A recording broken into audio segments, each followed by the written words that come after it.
ತಮಿಳ್ನಾಡಲ್ಲಿ ವಿಜಯ್ ಅವರು ವಿನ್ ಆದ್ರಲ್ಲ. விஜய் வந்து பரவாயில்லைங்க. அந்த அளவுக்கு ஒன்றும் பெருசாக சொல்ல முடியாது. எல்லாம் இந்த டிஎம்கே ஏடிஎம்கே காசை கொடுத்து மக்களை வந்து அடிமையாக்கிட்டாங்க. அதனால மாற்றம் வரும்னு இது பண்ணாங்க. அது மாற்றம் பண்ண முடியாது. விஜய் வின்னு. ம். ஆனால் கொஞ்சம் தான் வின்னு, ஜாஸ்தி இல்லை. 220 வேணும்.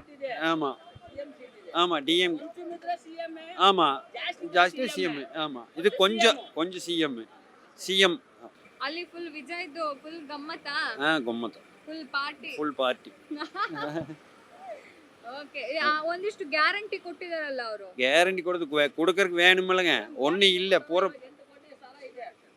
ஏற்கனவே 5 லட்சம் கோடி இருந்து இப்போ கடன் 10 லட்சம் கோடி இருக்குது. எங்கே ஃப்ரீன்னு யாரு கொடுக்க முடியும்? ஃப்ரீயே கொடுக்க முடியாது. ஃப்ரீயே வேண்டாம். வேண்டாம். ஃப்ரீயே வேண்டாம். நல்ல ரோடு கொடுங்க, குடிக்கிற சுகாதாரம் கொடுங்க, ஹெல்த் கொடுங்க, படிக்கிற கொடுங்க. அது போது. ஃப்ரீயே வேண்டாம். ஃப்ரீயே எதுவுமே வேண்டாம். ವೈ ವಿಜಯ್ ಮತ್ತೆ ಫ್ರೀ ಕೊಟ್ಟಿದಾರಲ್ಲ ಯಾಕೆ? எல்லா கட்சியும் ஃப்ரீயே கொடுக்குறாங்க. ஃப்ரீயே வேண்டாங்கிறோம். ಜನ ನೀವು ಕೇಳಿದ್ರಾ ವಿಜಯ್ ಅವ್ರ ಹತ್ರ ಫ್ರೀ ಬೇಕು ಅಂತ? நமக்கு வேண்டாம். வேண்டாம் எல்லாருமே வேண்டாம்னு சொல்லி இவங்களா கொடுக்குறாங்க. ಹ್ಮ್. யாரும் ஒரு ஆளும் கூட வந்து எனக்கு ஃப்ரீயாக கொடுன்னு யாருமே கேட்கல. இவங்க பதவிக்கு போகணுக்கோசம் இவங்க கேட்குறாங்க, அவ்வளோதான்.